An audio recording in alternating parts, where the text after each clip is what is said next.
Yes. Is it okay now? Yes, perfect. Thank you. Thank you very much. Good afternoon to all. My name is Maki Habib, and the title of my presentation is CPS Role, Characteristics, Architecture, and Future Potential. It's mainly actually having a kind of review with highlighting on key issues related to the CPS.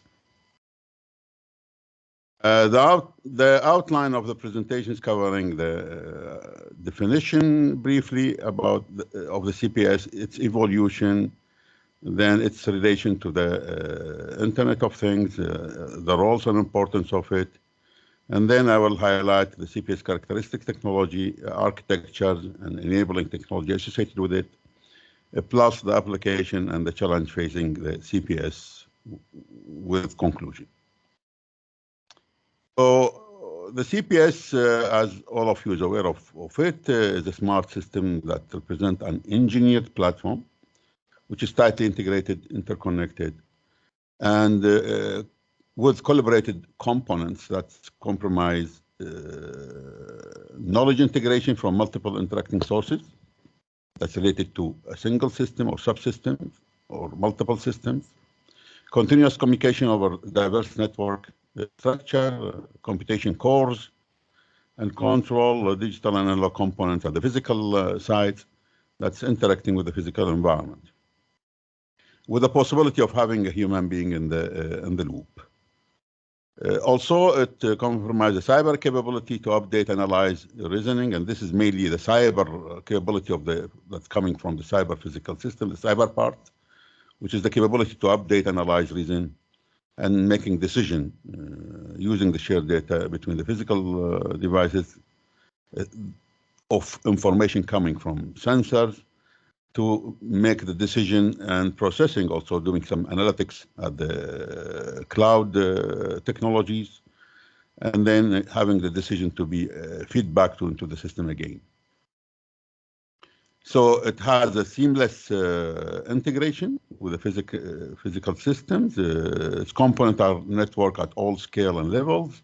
It is featured by distribution and decentralization.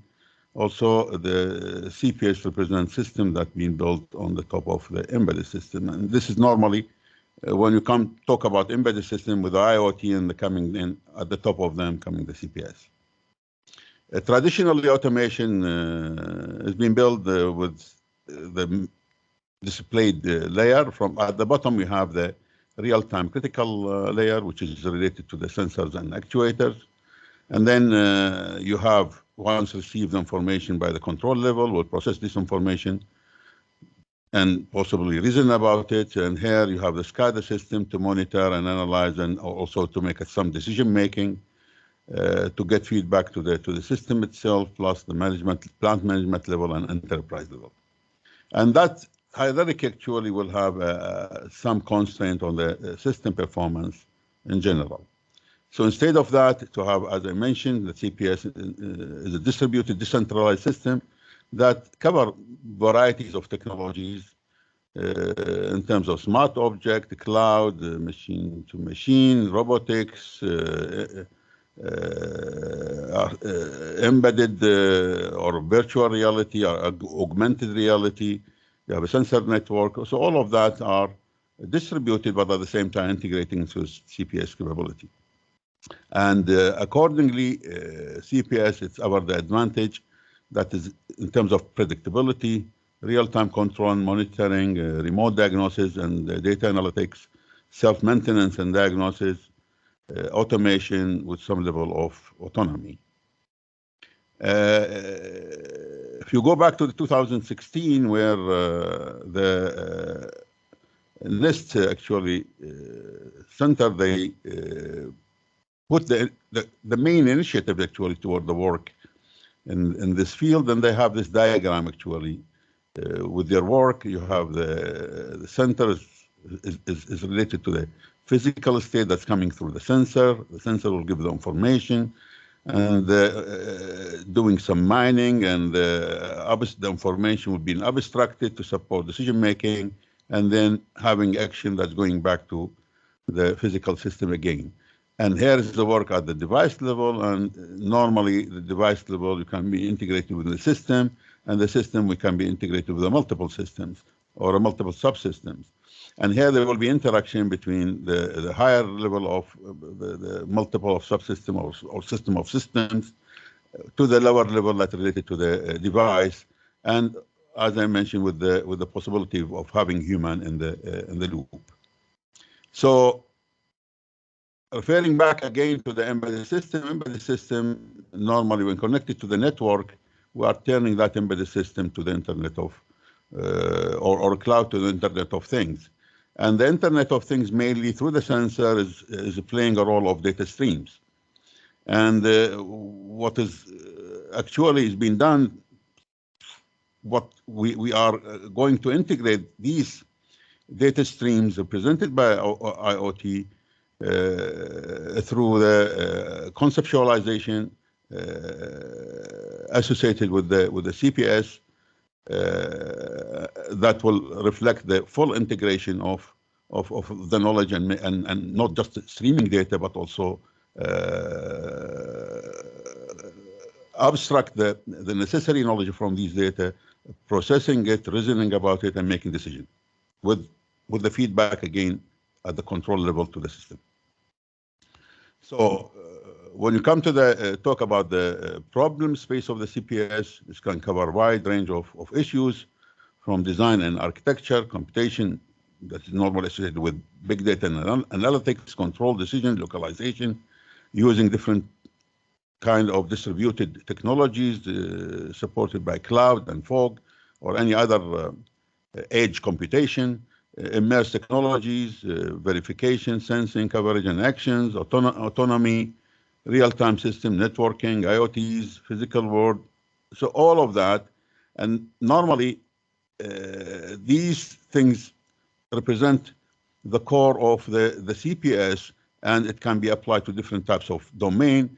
And again, the NSF actually developed that these cores actually can be available within this structure, within this dotted circle, and it can be integrated with different types of application. This represents the domain of applications. Now, coming to the CPS itself, the initiative actually comes through the cybernetics, and this will go back actually to earlier time in the 90s, and then and the NFS actually they used have a workshop on a CPS in 2006 and develop, as I mentioned, the core and the domain knowledge associated with the CPS. And then it is integrating the wireless sensor network to machine, and then to IoT integration to the, and then you will have the current CPS that we are using nowadays. But we will see that we have a different industrial model supporting it. So we have the CPS merging within a diverse manufacturing system, such as intelligent manufacturing, the configurable manufacturing, digital factories, etc. The CPS connects strongly the currently popular terms, Internet of Things, within industry for an industrial internet. So here it is just a comparison. I did it briefly earlier, so I will not go through it. It's available inside the paper between the key differences actually between the IoT and the CPS at the device level, communication, networking level, at the connected level, and at the application level. What can play the CPS actually as a role in the area of different application? It can play the role of to be a system control and operational management at this level, system optimization and performance management, data-driven services, customer integrated product and service design, and system maintenance and health management. The structure here is showing us the CPS characteristic technology, starting from the lower level here, which is the CPS device technology in terms of hardware and software at this level. And then the CPS computational technology will come at the top of it, where the information will go through this direction. And then it will be analyzed at different level of capabilities. And then we will have the cyber physical system of systems here, in which you are actually integrating the information to different systems. It's either one system or a multiple of system, using different, with the communication layer here, using different capabilities to support distributed analytics and computation, making the decision, and then go back to support the application domain at this level. Here is listing all of the available networking capabilities in terms of wire and in terms of wireless capabilities, all with the associated technology, range of frequency, and capabilities. The CPS current architecture, when you're talking about the industry and the adopted architecture, we can highlight actually several key architectural models. Is the IIRA, which is the earlier one. It's an industrial internet reference architecture. Its reference standard associated with this one, and the key feature of it actually is available here. With the open architecture for industrial Internet of Things, it has 4 viewpoints: business, usage, functional, implementation, etc. And this is the second standard architecture, which is reference architecture model for Industry 4. And it has 3 axes represented by the hierarchy level dimension, life cycle and value stream dimension, and the layer dimension, which is these are the key 3 axes. And within the third standard actually is intelligent manufacturing system architecture. It has also 3 dimensions describing the life cycle, the system hierarchy, and the intelligent functions in it. Also, there is another standard actually, is this mentioned by this code, that is uniforming actually, unifying the international reference architecture model of for smart manufacturing. Besides this, widely being used the 5C industrial architecture that's comprised 5 layers.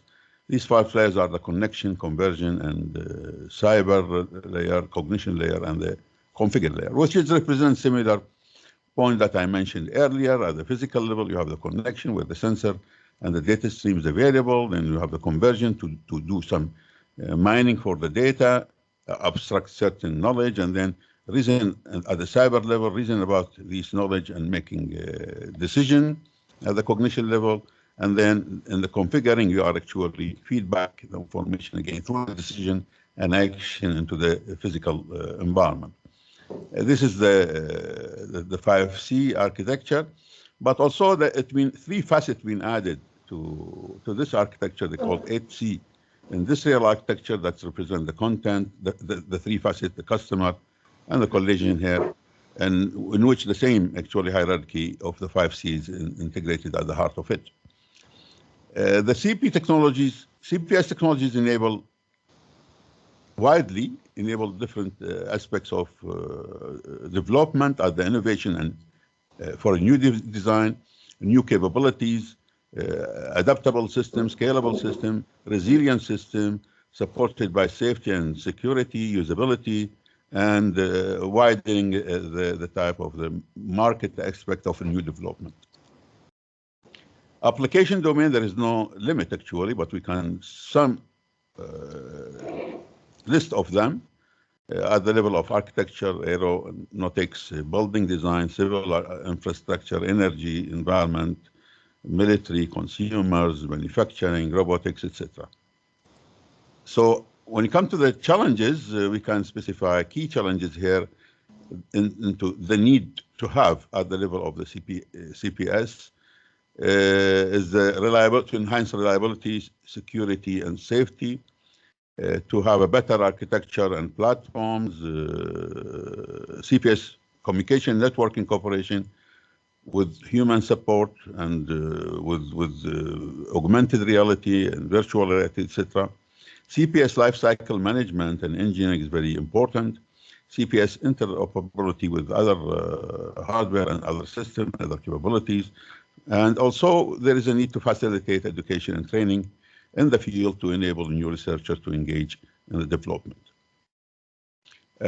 Besides this, actually, CPS required design tools, and this is very important, to facilitate and enable effective design methodology. And this is going to support specification modeling and analysis that's associated with networking, all of the items that we listed earlier. And we have also the scalability and complexity management through modularity and composability, synthesis, interfacing, and legacy system, validation and verification, etc. Also, the CPS itself are a feedback system with the possibility to interact with a human being, and the CPS are network and distributed, supported by wire and wireless capability. The deployment barrier, we have certain that should be facilitated through the maintainability, sustainability, adaptability, uncertainty associated with the deployment and the needs to associate or to overcome the effect of uncertainty, resilience, and the management in general, besides the security. The potential future development in this field can cover, I'm listing part of the main points, is to have a CPS that's adaptable and reconfigurable, to be modular, to actually enhance the level of cognitive part, to make it more intelligent, and reason about and learn from the experience, human in the loop and interaction with the human, self-healing.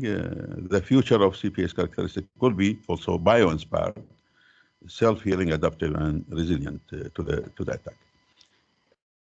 The conclusion, I'm listing it here because of the time. I'm just stopping while listing the conclusion in front of you. Thank you very much.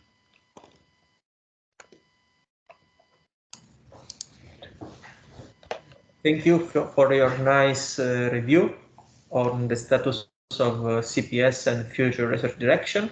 Any question from the audience?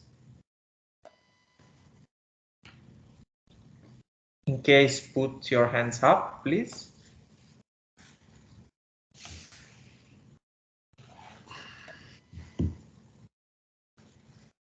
Okay, I have one question. In yes. one of your first slides, yeah. you make a comparison between CPS and IoT, yes. aiming to highlight the differences between IoT and CPS. Yes. My question is, can industrial Internet of Things be, let's say, the trade union or a merge of these two domain area?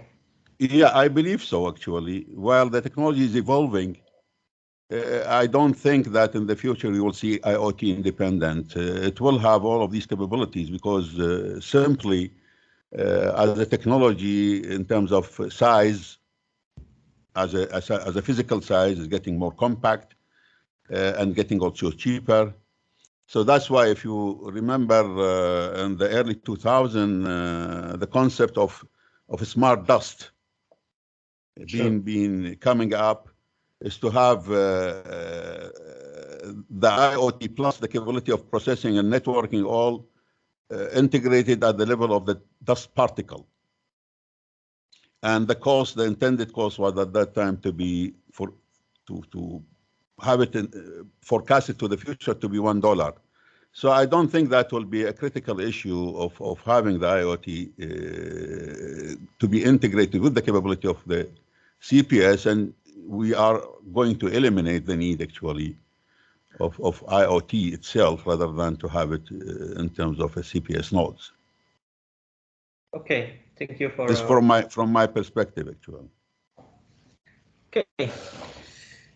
If there are no other questions, for the sake of time, we will introduce the next speaker. Thanks once again, Maki.